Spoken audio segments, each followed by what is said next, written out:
सन 2005 मैं मुंबई आया था तो एक कसम के साथ आया था।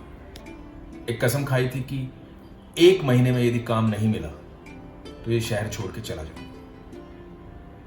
पर वो 1 महीने के एक एक दिन, एक एक घंटा, एक एक सेकंड मैं बहुत मेहनत करूंगा और मैंने की भी। ये बात है मुंबई आने के बाद 23वें दिन की। तो कहीं से पता लगा कि पाली हिल में दिलीप कुमार साहब, उनका बंगला है और वहां कुछ काम हो रहा है। तो मैं अपने दोस्त के साथ वहां गया। अब हम क्योंकि मुंबई में नए नए थे, पाली हिल बहुत मशहूर एरिया है मुंबई का, जहां बड़े बड़े स्टार रहते हैं। वहीं सुनील दत्त साहब का बंगला बाजू में, वहीं दिलीप साहब का बंगला, वहीं देवानंद जी का बंगला। तो पहली बार ये सब देख रहे थे हम। तो मैंने सोचा अब दिलीप साहब के यहां कुछ हो रहा है, बंगला पता लग गया कि अंदर कैसे जाए।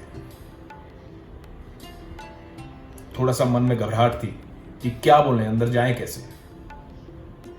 तो वहां 2 वॉचमैन बैठे थे।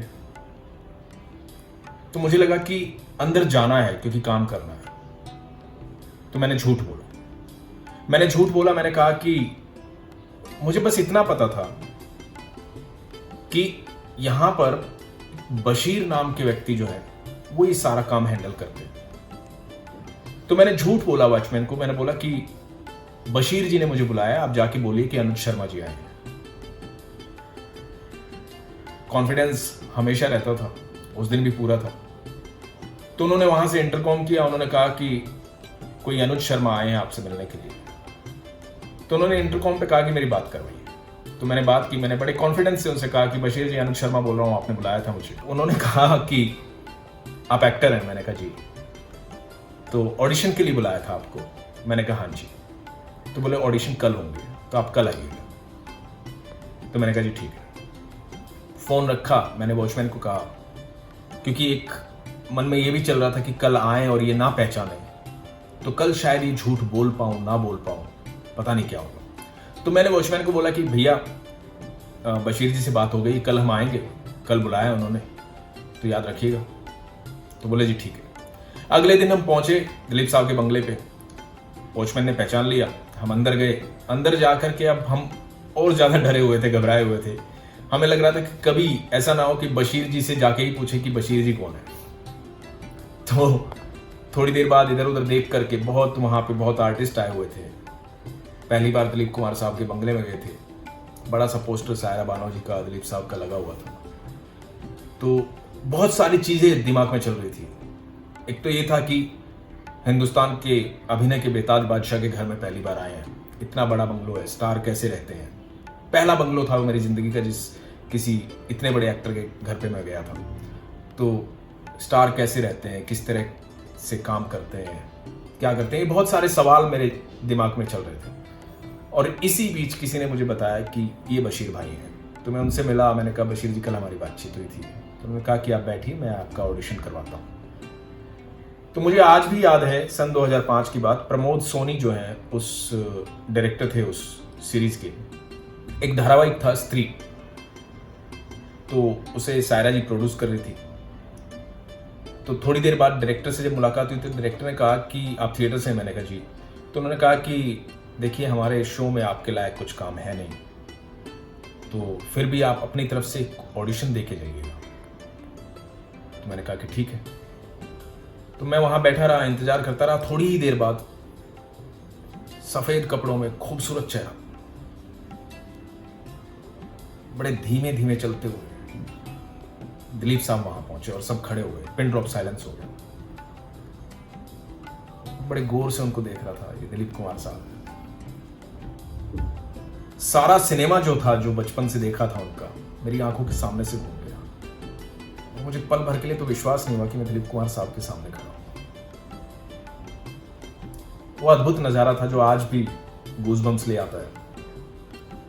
तो उनके बंगलों में पीछे ही एक पार्क है छोटा सा, वहीं पे वो ऑडिशन होना था। तो हम वहाँ ऑडिशन के लिए बैठ गए। मेरा नंबर आया। वो मेरा पहला ऑडिशन था और पहला ही ऑडिशन दिलीप साहब के सामने था। तो मन में ये घबराहट थी कि एक भी शब्द गलत हुआ या कुछ भी गलत बोला या कुछ भी हुआ और उनका रिएक्शन आ गया, तो ये तो जिंदगी की बाजी हार जाएंगे अपन। तो उस दिन कॉन्फिडेंस की बहुत ज्यादा जरूरत थी, जो ईश्वर ने दिया भी। और मैंने अपना पहला ऑडिशन दिया। मैंने वहां एक शेर बोला था,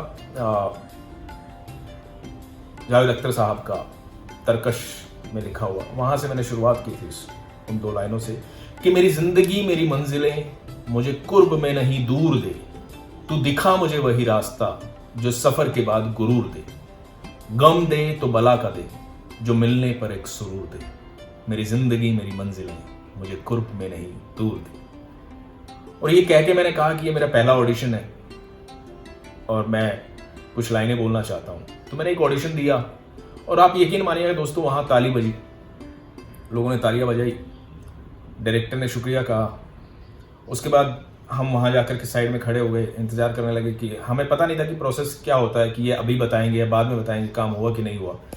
तो हम सारे जितने भी एक्टर थे वो एक लाइन में सब खड़े हो गए। जब ऑडिशन का सिलसिला खत्म हुआ तो दिलीप साहब सबके सामने आए और सबसे बारी बारी वो बात कर रहे थे। तो मैं उन दिनों फ्रेंच कट रखता था, लंबी चोटी बांधता था। बहुत कमाल की बात उन्होंने मुझसे कही थी जो आज तक मैं फॉलो करता हूँ। उन्होंने मुझसे कहा कि ये क्या है,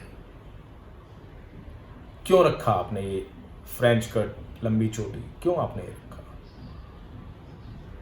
मैं अब घबराया हुआ था उनके सामने, तो मैंने कहा कि सर आजकल लोग रखते हैं थोड़ा सा फैशन।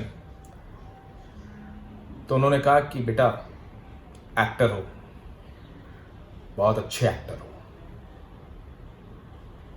हमेशा कोरे कागज की तरह रहना, जो लोगों के मन में आएगा वो बना लेंगे, साधारण रहना, सिंपल रहना।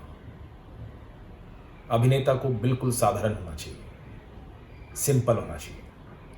दोस्तों ये इतनी बड़ी बात थी कि आज मैं दिल से मानता हूं कि सफलता तभी मिलती है जब आपके अंदर सरलता होती है। सरलता ही सफलता का मूल मंत्र है।